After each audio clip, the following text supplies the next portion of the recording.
panapa tinobhadhara rent mumba macho munonaya nokuti kana iri nguva yekunaya munobuda munoita zvimutubu zvinenge zvisipiti zvezve zvekutoti mese mune makatojenga mvura kusvika mese ndofunga mukutombozvionawo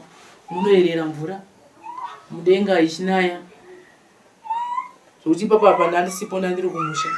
zvatoti mangwana ndotozobudisa futi hembe dzese dzanonga dzatonomamuzi paunosiya pasi mese mune makatota musi wekupedzisira pakanaya mvura yakanaisisa stereki ndakabatwa nehope ndobva vana baba vacho ati amairowa makabatwa nehope ndototi yakaneta nyama dzenyu dzekurwadza asi vana vari kutambura tese muna vana havawaridzi vanowaridza papi mvura iri vari mujururu magumbezi atotaisa atojururu vabata magumbezi vaungana kukona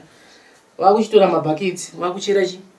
mvura vachikupira panzi vachera mvura vachikupira kati kumvura iri kubva kupa takazosududza zvinhu kwakutasa kuona kuti mvura iri kubva uko iri kuita zvitupu zvezviya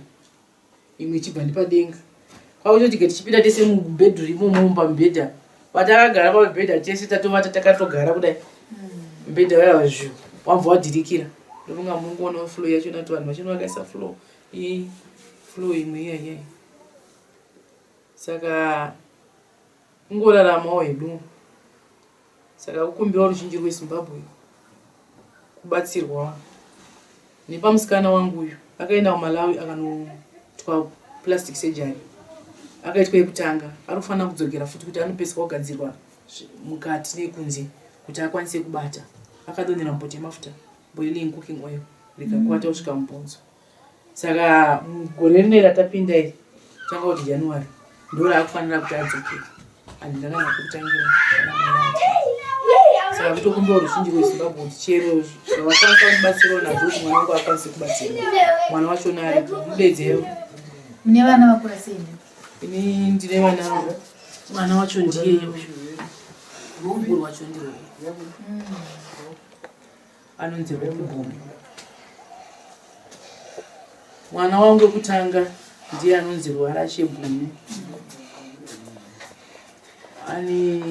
2008 koita wechi2 wacho ndiye ushu anonzi kuda kwaShebhuni. Wechi3 wacho ushu anonzi Rubatsiro. Kozoita iye anonzi Rubatsiro. Ndo vana saka dzimwe nguva unotokaona mari vanoenda kuchikoro dzimwe nguva ikashaiwa vanogara pamba ndiye ndisina nenguva vandirwa kuti vanoda kutsvagirwa chikafu chekuti vadye panodiwa mari yerenti handina pekugara pakasununguka. Malawi alright ndakaenda naye kuMalawi akanoitwa plastic surgery yekutanga saka ada kudzokera kechi2 kuti anopeswa kugadzirwa ruoko rwake akwanise kubatawo saka kutokumbiwa ruzhinji rweZimbabwe kuti vandibatsirewo semabatsiro avakaniita pakutanga kuti adzokerezve anopeswa kugadzirwa ruoko rwake akukwanisawo kubatawo akukwanisawo kunochira kucreshi takambomuendesa amai manje apo asi vamwe vana vaitotiza kuti ruoko rwake hamuna zvakakaita kuti amumisa kuenda kuchikoro saka kutokumbiwa ruzhinji rweZimbabwe kuti apedze kugadzirwa ruoko rwake akukwanisawo kubata vamwe vana vasamutya vasamutisi